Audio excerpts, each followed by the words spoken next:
गाज़ियाबाद जनपद में लंबे समय से आशाराम जी लंबे समय से काम कर रहे हैं।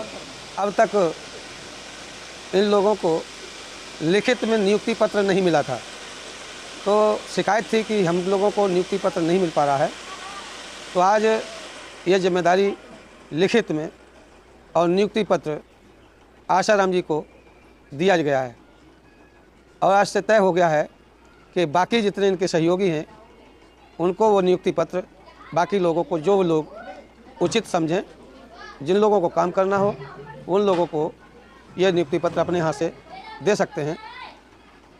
विषय है कि देश में अर्थ के बंटवारे की, देश में अर्थ की लड़ाई होनी चाहिए, लेकिन इस देश में राजनेता और इस देश का पूंजीपति दोनों मिलके इस लड़ाई को इधर उधर घुमा देते हैं। गांव के लोगों को ये समझना ही नहीं देते हैं कि आखिर लड़ाई कौन सी होनी चाहिए। सबका काम पैसे से चलता है। राष्ट्रपति से लेकर चपरासी तक का काम, हर महीना सैलरी, वेतन, जो भी लोग सरकार के खजाने से मंथली सैलरी ले रहे हैं उनको पर मंथ वेतन मिलता है और सरकार के खाते से दिया हुआ वेतन सीधा खाते में जाता है, एक पैसा इधर उधर नहीं होता है। और जब देश के मालिकों की बात आती है, वोटर मालिक है और मालिक को देने की जब नौबत आती है तो पार्लियामेंट में जो चुन के गए हैं, चाहे वो सत्ता पक्ष के हों चाहे सत्ता विपक्ष के हों, दोनों एक ही लाइन पे काम करते हैं। और यहाँ तक लंबे समय से कांग्रेस और बीजेपी दोनों एक ही पार्टी हैं। कांग्रेस और बीजेपी दोनों एक ही पार्टी हैं, क्योंकि जब सत्ता में बीजेपी आएगी तो 60 से 70% लोग कांग्रेस के उसमें शामिल हो जाते हैं। जब बीजेपी हटेगी तो बीजेपी के लोग हट के कांग्रेस में आ जाएंगे। तो कुल मिला के दोनों सत्ता के गलियारों में वही रहना चाहते हैं। ये तो स्टेटों में, जैसे दिल्ली की स्टेट है, दिल्ली के स्टेट बीजेपी की गवर्नमेंट होते हुए भी यहाँ केजरीवाल गवर्नमेंट चला रहे हैं। यहाँ जब तय है कि ईडी काम कर रही है तो हमारा ईडी के लोगों से ये शिकायत है, चाहे वो महात्मा का मामला आया, महात्माओं के पास इतना पैसा होता रहा, इतना पूरे देश में साम्राज्य खड़ा करते रहे, तब ईडी एजेंसियां काम नहीं करी। जब कोई हादसा हो गया तब वो ईडी एजेंसी निकल के आई, उनने कहा साहब इनकी यहाँ कोठी बनी है, वहाँ कोठी बनी है, इतना उनके पास पैसा रखा है, 100 करोड़ है, 200 करोड़ है। ये काम सही समय पर अगर होता रहे तो किसी के पास इतना पैसा ना हो जाए कि वो चट्टा लगाए, खाए पिए खर्च करे, कोई दिक्कत की बात नहीं, लेकिन वो बक्सा से लेके कमरों तक चट्टा लगाता है, सोना हीरा जवाहरात स्टेट में छोड़ो दूसरे स्टेटों में ले जाके जमा कर देता है, पूरे दूसरे देशों में जमा कर देता है। इसलिए अब लड़ाई माननीय भरत गांधी जी ने इस देश में धन की लड़ाई शुरू की है। पहले तो धन ही नहीं पता चलने देते हैं कि धन कौन सा है। हमको सबको ये बताया जाता है सरकार और नेताओं के माध्यम से कि जो सरकार आबकारी विभाग चलाती है, आबकारी विभाग से जो पैसा आता है उससे सरकार का खर्चा चलता है। रेल विभाग का किराए का पैसा जाता है, उससे सरकार चलती है। मैं कहता हूँ कि सबके स्रोत हैं, जब सभी विभागों के स्रोत हैं उससे व्यवस्था चलती है, तो फिर इस देश में धरती के नीचे सोना चांदी हीरा आवरक खनन निकलता है, उस पैसे का तो कभी कोई हिसाब देने को तैयार ही नहीं है। ना तो कोई सत्ता पक्ष इस पर कुछ कहता है, ना इस पर कोई विपक्ष कहता है। ये लंबा समय हुआ है, पहली बार देश में वोटर की लड़ाई शुरू हुई। अब तक जितनी लड़ाई हुई हैं वो नेता और पूंजीपति के लिए लड़ाई हुई। हम तो ऐसे खुश हैं जैसे कुत्ता हड्डी चूसता है, कुत्ते को ये सोच रहा है कि हड्डी से खून निकलता है, लेकिन हड्डी से खून नहीं, उसके जबूकर से ही खून निकलता है। ऐसे ही वोटर खुश रहता है कि 5 किलो गेहूँ मिला है। ये 5 किलो गेहूँ नहीं, इस देश में टैक्स के बिना कोई पैदा हो नहीं सकता। ये देखो जो टेंट लगा है, ये बच्चा जो जन्म लिया है उसका बर्थडे का कार्यक्रम है। आज की तारीख पर जो भी खर्च होगा इसमें टैक्स लगेगा। इसमें जो टैक्स लगेगा वो बच्चे पर ही जोड़ा जाता है। जैसे हमने किसी को भैंस खरीदी और भैंस खरीद के फिर ट्रक में लाद के लाए, तो भैंस अगर हमने 20,000 की खरीदी और 5,000 रुपया लदाई के लग गए तो अब भैंस हमारी 25,000 की हो गई, तो भैंस पर रखा जाता है, यही ना व्यवस्था। तो इसलिए नेताओं की तरफ देख के ना चलो। उन्होंने अपना इंतजाम किया है, पार्लियामेंट में, विधानसभा में उन्होंने अपना इंतजाम किया है, रेल फ्री, बस फ्री, हवाई जहाज फ्री, मरी है कफनों फ्री। और जब वोटर मालिक कर देने का नौबत आई तो उन्होंने गरीबी रेखा बनाई है। उस गरीबी रेखा से किसको देंगे? वोटर मालिक को देंगे, तो गरीबी रेखा से देंगे। गरीब की रेखा में नहीं आएगा तो उसे सरकार के खजाने से कुछ मिलने वाला नहीं है। तो हम कहते हैं कि वो गरीबी रेखा किसी रिक्शे वाले ने तो बनाई नहीं, किसी खेत किसान वाले ने तो बनाई नहीं है। उस पार्लियामेंट में जिन लोगों ने गरीबी रेखा बनाई है, तो वो गरीबी रेखा में पार्लियामेंट के अगर सांसद आएँ तो उन्हें तनख्वाह मिले। पार्लियामेंट के मेंबर अगर नहीं आते हैं गरीबी रेखा में तो उन्हें सरकार के खजाने से पैसा नहीं मिलना चाहिए। जब वोटर के लिए कानून है कि सरकार के खजाने से जो बीपीएल सूची में नहीं आएगा उसे सरकार के खजाने से कुछ नहीं दिया जाएगा, तो ऐसे ही जब वो गरीबी रेखा बनाई गई है तो पार्लियामेंट में भी लागू होनी चाहिए थी, तो वो पार्लियामेंट में लागू नहीं हुई। अब जो है पहली बार पूरे देश में, पूरी दुनिया में भरत गांधी ने कहा है कि इस देश में हिंदू मुसलमान का झगड़ा ना था, ना है, ना हो सकता है। इंसान है, जब जानवर जानवर से लड़ने को तैयार नहीं है तो आदमी आदमी से क्यों लड़ेगा? यहाँ जानबूझ करके कुत्ते से कुत्ते पिल्ले लड़ाए जाते हैं।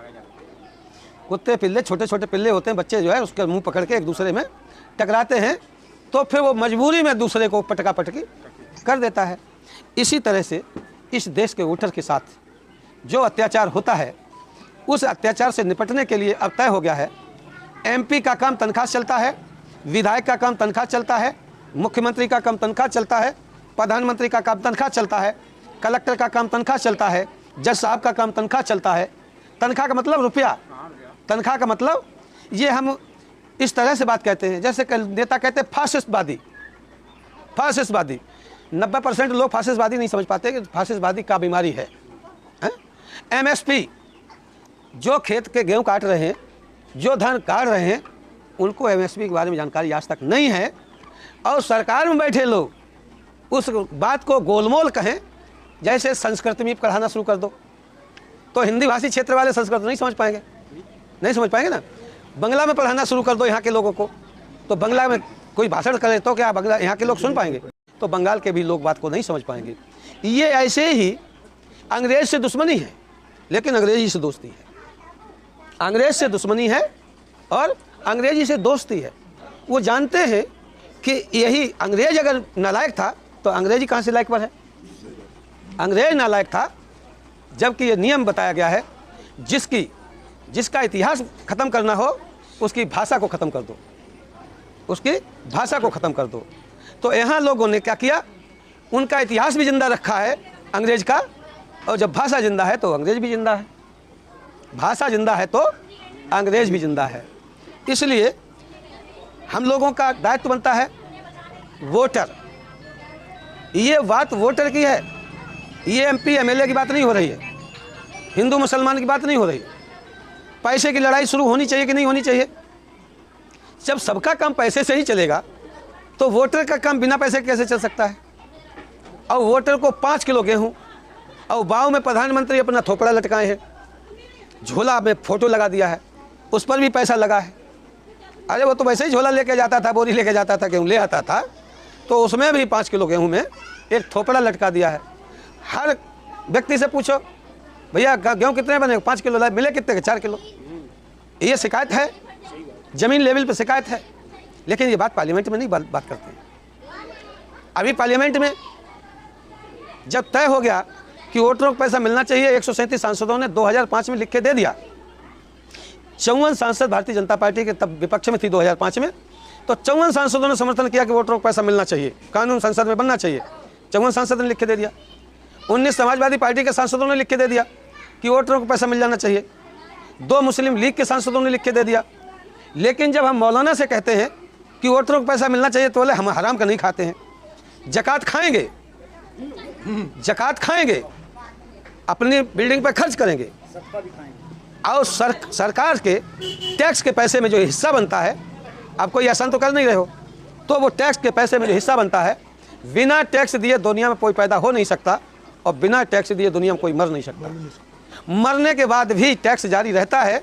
जैसे ही मर गए और लड़का जला के आए कि फिर दद्दा की 13वीं करो, टैक्स जारी है।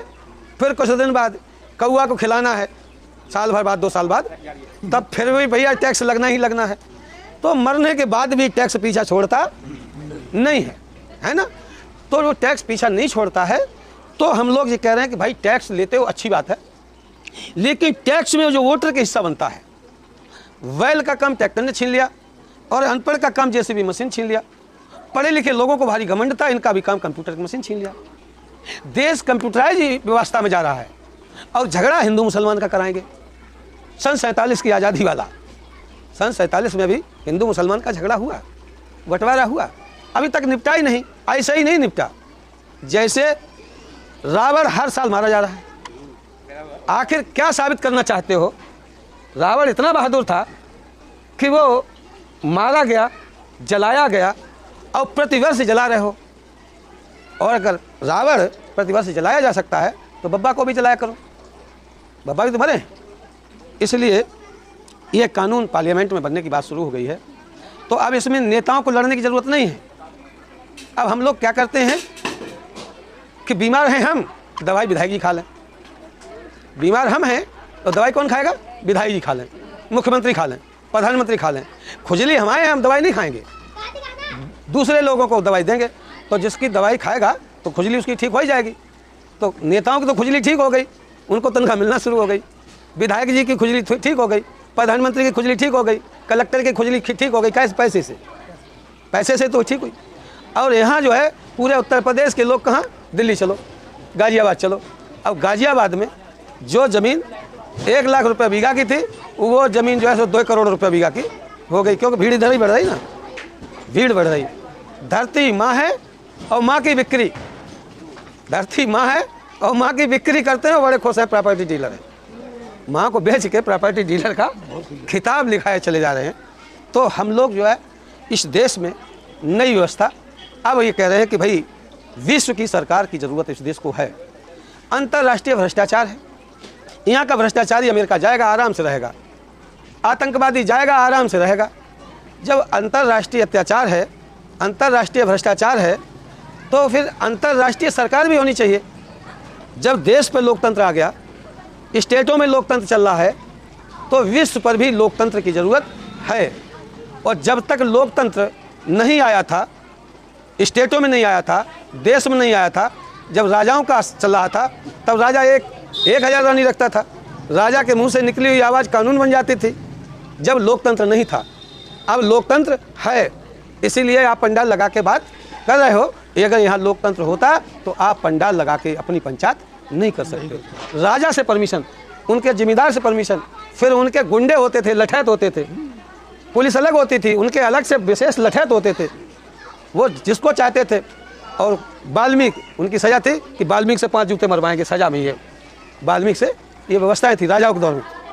लेकिन यहाँ कानून बन गया है, कानून बन गया है। तो अब कानून से देश जब चल ही रहा है, तो जब स्टेट कानून से चल सकता है, सेंट्रल का टैक्स सेंट्रल बैंक में है, स्टेट का टैक्स स्टेट बैंक में है, तो विश्व की जितनी कंपनियां हैं, धरती के नीचे सोना चांदी हीरा अवरक जो निकल रहा है, पेट्रोल डीजल निकल रहा है, उसका भी एक पूरे स्टेट देश भर में विश्व भर में मानक होना चाहिए।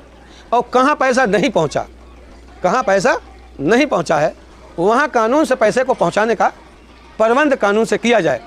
जैसे राजाओं का खेती छीनी गई, राज्य छीन लिए, जमींदारों की ज़मीनें छीनी गई, तो भूमि सीलिंग एक्ट के कानून बना के धन सीलिंग एक्ट भी कानून बन सकता है। जब सरकार के खजाने से एमपी और एमएलए को पैसा मिल सकता है, तो सरकार के खजाने से अब वोट डालने वालों को भी पैसा मिल सकता है। ये बात अब हम नहीं कहते, ये तो भारत के प्रधानमंत्री आपके मोदी जी ने साबित कर दिया। मोदी जी ने साबित कर दिया कि भाई 8000 नहीं, हम 500 रुपया किसान सम्मान निधि देंगे। तो भाई था नहीं तो दिया कैसे? इसका मतलब पैसा था और पैसा दिया, क्योंकि जैसे मांगने वाले तैसे देने वाले। तो ये मांग तो रहे नहीं, यहाँ हम लोग बैठे हैं, मांगने वालों की संख्या कम है, मांगने वालों की संख्या कम है। यहीं पूरी गैदरेज होती और अफरा तफरी मची होती कि सब मांगने वाले लोग आ गए तो अभी पुलिस आ गई होती, भैया बिना पूछे परमिशन, बिना आपने मंच कैसे लगा दिया, पूछते परमिशन की बात करते आके। लेकिन ये तो 5 आदमी परमिशन की ज़रूरत ही नहीं है और ना पूछा नहीं है। जब तक व्यवस्था में अव्यवस्था नहीं करोगे, व्यवस्था में अव्यवस्था नहीं करोगे, तो हमने सरकार से ये कहा कि जब तक, अब हम अपनी तरफ से कोई बात नहीं कर रहे हैं, संगठन है, उस संगठन के उत्तर प्रदेश के अध्यक्ष हैं, जैसे सपा का अध्यक्ष, बसपा अध्यक्ष, भाजपा अध्यक्ष, लोकदल अध्यक्ष, सबका अध्यक्ष हैं, वैसे ही वोटर पार्टी के अध्यक्ष होने के नाते पूरे प्रदेश में इस बात को पहुंचाने का काम कर रहे हैं। तो कंपनी ने दवाई बना दी है और एमआरओ की खोज है, एमआरओ की खोज है, एमआरओ की भर्ती चल रही है। तो एमआर लोग भर्ती हो जाओ और वरना कानून तो बन ही जाएगा। देश आज़ाद हुआ, आपके आसपास बता दीजिए कितने स्वतंत्रता सेनानी हैं, आपके आसपास स्वतंत्रता सेनानी नहीं है, उसके उपरांत भी देश आज़ाद हो गया। जब वो देश आज़ाद उतने ही स्वतंत्रता सेनानी हो सकता है, तो ये जो लोग बैठे हैं, चाहे भले ही यहाँ आशाराम गौतम जी जिलाध्यक्ष हैं, बहुत लंबे समय से, इनके साथ में 4 से 10 लोग रहते हैं, कभी फ़ोन कर देते हैं कि चलो भाई वहाँ चलना है कार्यक्रम में, वहाँ चलना है कार्यक्रम में, तो ये अपनी उपस्थिति दर्ज कराते रहते हैं। ये भी काम है, ये भी काम है। तो इस काम के बदले भी इन लोगों को वर्करशिप मिलनी चाहिए, वर्करशिप मिलनी चाहिए। जब विधायक को तनख्वाह मिलेगी वो भी वर्कर है, मुख्यमंत्री को भी वर्कर है, प्रधानमंत्री भी वर्कर है, तो ये वोटर ने वोट दिलवा करके पार्लियामेंट बनवा दी है, वो भी तो वर्कर है। तो वर्कर को केंद्र के 4th क्लास के कर्मचारी के अनुपात में वेतन देने का फैसला, वेतन नहीं है, ध्यान रखिएगा, ये मालिकाना हक है। जैसे हम अपना खेत बटाई भी दे दें तो बटाईदारी से पैसा सीधा आ जाता है, मकान किराए पे दे दिया तो उसका किराया सीधा आपको मिल जाता है। ऐसे ही हम लोगों ने सरकार बनाई है और सरकार से वो टैक्स कमा के पैसा इकट्ठा करती है, तो उस पैसे में मालिकाना हक 8,500 रुपया है। आता तो 17,000 है, लेकिन पंचायती बात की है कि भाई झगड़ा मत करो, आधा आधा कर लो, 17,500 के आधे 8,500 आधा आधा कर लो। तो आधा आधा की बात कर रहे हैं कि भी 8,500 दे दो। अगर 8,000 भी दे दो तो कम से कम आपके घर में 5 वोट हैं, सरकार खजाने से मालिकाना हक के 40,000 रुपये तुम्हारे घर में आना शुरू हो जाएगा, तो आपके घर की गरीबी अपने आप छूमंतर हो जाएगी। तो इसलिए जिम्मेदारी नेताओं की जितनी है, उनकी जिम्मेदारी लूटने की है, तो तुम्हारी जिम्मेदारी बचाने की है। वो तो अपना काम करेंगे, चोर चोरी करेगा, चोर को गाली देने से काम नहीं चलेगा, अपना माल स्वयं रखाइए। तो वोटर मालिक है, इसलिए मालिक की नैतिक जिम्मेदारी बनती है। तो अभी 24 तारीख को, अक्टूबर में 24 तारीख को यहाँ पर विश्व की सरकार बनाए जाने के लिए पहल की जा रही है, पहल। तो उस पहल में हम चाहते हैं कि गाजियाबाद के लोग भी ज़्यादा से ज़्यादा, जो भी 100-200 लोग निकलें, क्योंकि आपको यहाँ नज़दीक जाने में, दिल्ली में जाने में आसानी हो जाएगी। लेकिन वहाँ से हम मैनपुरी से लोग ले आएंगे और भी ज़िलों से लोग लाएंगे। 1,000 लोगों का लक्ष्य रखा है, हॉल है, वो हॉल है। खाने का इंतजाम किया है कि भाई जो लोग आएंगे 2 दिन रुकेंगे तो खिलाना भी पड़ेगा। एक हॉल की कीमत जो किराया देना पड़ रहा है, 1 लाख रुपये उनको किराया देना पड़ रहा है ना। तो बाकी टीम लगी है, बाकी जो विश्व स्तर का कमांड कर रहे हैं वो लोग अपना काम कर रहे हैं। तो उनके लिए जनसंख्या जुटाने का काम हम कर रहे हैं। हमारे पास हम जनसंख्या जुटा सकते हैं, ठीक है ना। तो जनसंख्या जुटाने का काम हम कर रहे हैं। तो इसीलिए हमने आप लोगों को यहाँ जिम्मेदारी दी है, और जिम्मेदारी को निर्वाह करो, कम करो ज़्यादा करो, करो ज़रूर। एहसान है देश में, इस देश में एहसान है, इसलिए परेशान होने की कोई ज़रूरत नहीं है। कार्यक्रम को सफलतापूर्वक कार्यक्रम चला है, और सभी लोगों से मेरा अनुरोध है कि जो 24 तारीख को विश्व की गवर्नमेंट बनाने का, 24 अक्टूबर को विश्व की गवर्नमेंट बनाने का जो प्लान चल रहा है, उसमें अधिक से अधिक गाजियाबाद के लोग